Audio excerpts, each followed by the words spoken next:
during the Maoist insurrection, they were at great danger. So they were all very brave men, and that relates to Chandra Sahib as well. On returning to the UK, I met up with Tanker and Harry's nephew, Gan, who had begun his service with 2nd 7th. He enjoyed a very successful career that took him through to 2 tours in Afghanistan.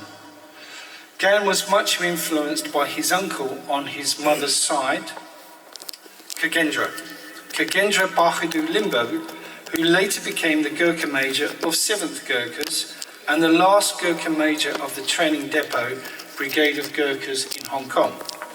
As a rifleman, he was nearly killed twice in a day, and that's not good. Fortunately, his regimental history records, while under intense artillery fire in the final approach to Mount William, Captain Bhuwan Singh was heard to declare, "Jolly exciting this, isn't it?"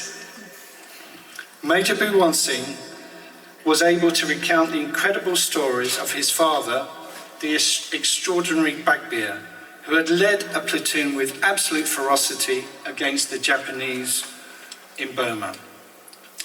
He was a tiger by name, he was a tiger by character. And by all accounts, whenever the British subalterns, the young subalterns, saw him coming, they moved in the opposite direction. J.P. Cross Sahib, after reading a draft of this book, told me that he was delighted to encounter once more his good friend Bagbir, for whom he had much respect. Like his father, Major Bhuwan Singh had concluded his remarkable service by becoming a Queen's Gurkha orderly officer and the Gurkha Major of 7th Gurkhas. There followed many hours of patient narration, and we enjoyed a number of evenings together drinking whiskey. This is Rita up here, our MC, along with her sisters and her brother and her parents. On this trip, I also met up with Major Chandra Prasad Limbu, the last Gurkha Major of 10th Gurkhas and the one and only Gurkha Major of 3rd Royal Gurkha Rifles. Some 50 years ago, he attended a prestigious school in Kathmandu, St. Xavier's, along with Major Lalit, who has today travelled with his wife, Jyoti, to join us from Pokhara. I believe that a number of their schoolmates have joined us here today. It's a school reunion. Thank you for coming. Like Captain Tanker, Chandra Sahib bravely played an active role in GWS during the height of the Maoist revolt. Major Chandra also followed in the footsteps of his father. Major Purna Singh had served with distinction in Malaya and Borneo, where he had won the Military Cross. And Colonel Dan Rex has spoken about Purna Singh and his selection. He then went on to serve as the Gurkha Major of 10th Gurkhas. Their close family friendship brought me to the home of Captain Ram Bahadur Limbu VC and the telling of his personal story. His incredible bravery during that now famous battle in Borneo, for which he was awarded the Victoria Cross. The dream that he had the night before the battle is little known. I was delighted that his granddaughter Ninamar and her mother could join us at the Pokhara launch, and his wife can join us today, so there's great representation from his family. You can see, however, the pattern of the evolution of these books by personal introduction from veteran Gurkha to veteran Gurkha. I had the privilege of now being carefully escorted through the Gurkha network, the Gurkha family.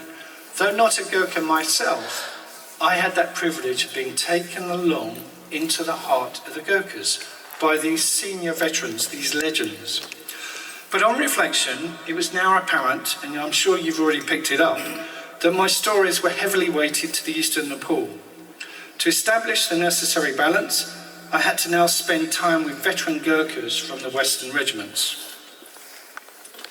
Major Chandra kindly introduced me to Major Hitman Gurung, originally a 1st, 2nd Gurkhas. He concluded his career as the esteemed Gurkha Major of the British camp in Pokhara. On our first meeting, down in Salisbury. Major hitman, Meena, sitting over here, came from a distinguished line of Gurkhas dating all the way back to 1850. So this is Kalpati here, and service with the Honourable East India Company, known at the time as John Company. So all of you senior veterans and all of you serving officers, can you imagine a situation where after 40 years of service, you are now a Subedar Major? But the British resident in Manipur has been betrayed, and he, along with his senior officers, has been beheaded. That combat is hand-to-hand combat. Brought me to the door of Major Krishna Gurum. As you can see here, this is him when he was younger and fitter. He had enjoyed 3 wonderful years with the last boys' company in Sungai Patani before joining the Gurkha Transport Regiment.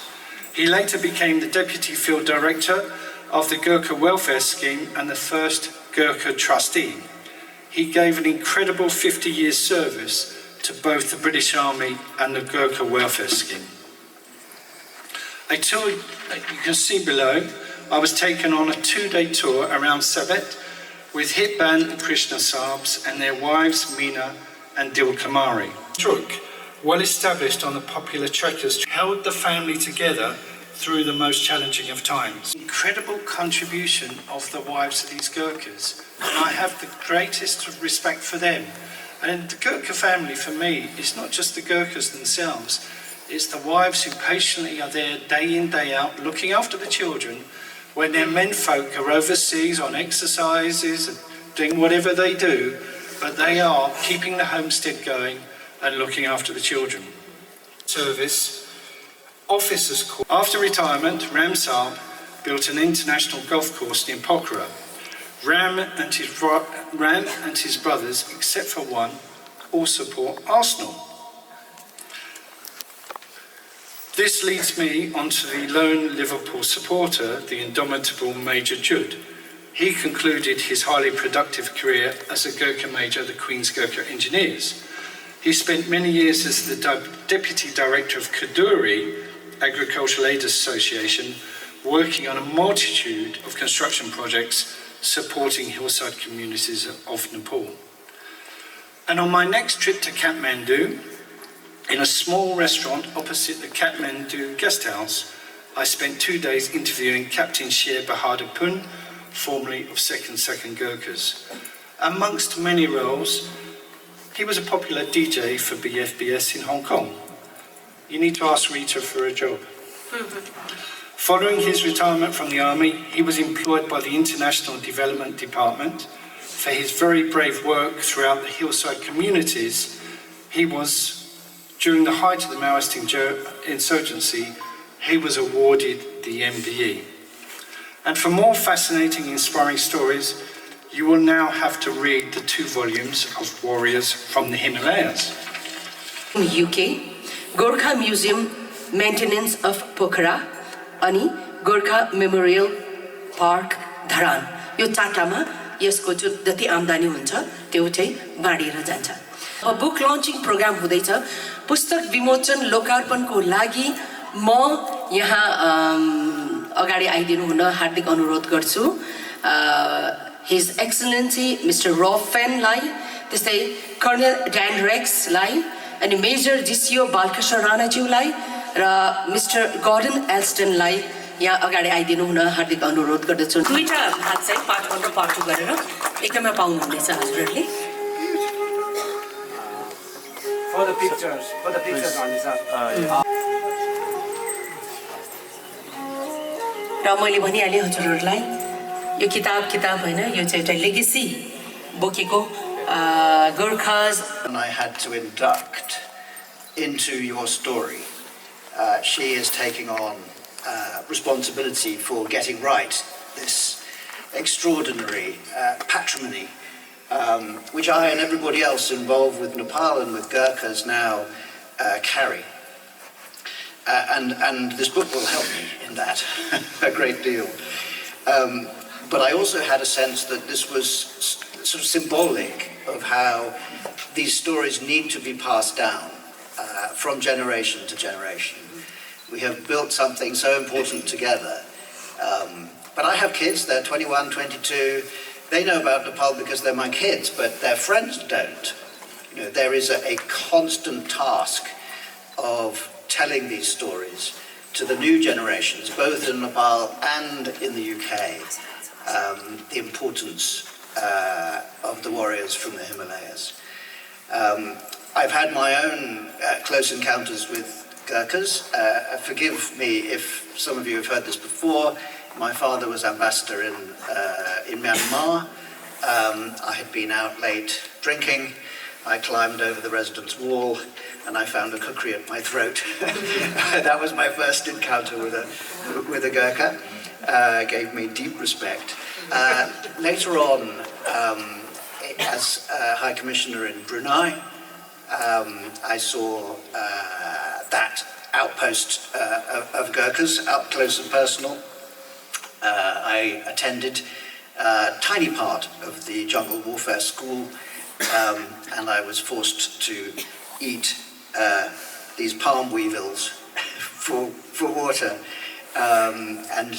So I can imagine what it's like having to forage for whatever it was, 18 days in the jungle of Borneo. I've done my own best to pass it down to my children. My son has just graduated from Warwick University in politics and history, and his dissertation there was about the confrontation in Borneo, and that stemmed directly from his own encounter with J.P. Cross in Pokhara. So you can see I'm kind of feeling caught up in this current of storytelling and handing down. And I wanted to do something slightly different from just contributing to these stories, because others can do it so much better than I. I wanted to approach it from the other end and just share with you the significance of the Gurkha legacy in Nepal for the British ambassador. I am trying to connect Nepal to the global economy. I am trying to build employment for young Nepalis, so those of them who can't get into the Brigade of Gurkhas have something else to do. And we've seen in September how serious this task is if we don't generate a future for people in this country. And I am Nepal's greatest advocate as a destination for foreign investment. I helped Nepal secure a sovereign credit rating, a very good one, second only to India. And I am tirelessly advocating to the Nepali diaspora in the UK how it's a good bet to invest in this country, and I'm trying to help Nepal remove the obstacles to investment, which are many. And hopefully this year, 2026, will be the year when we finally get a double taxation avoidance agreement, which will be one of the biggest obstacles removed. And this wonderful partnership between the UK and Nepal will take the next logical step of bringing our economies as close together as our people already are.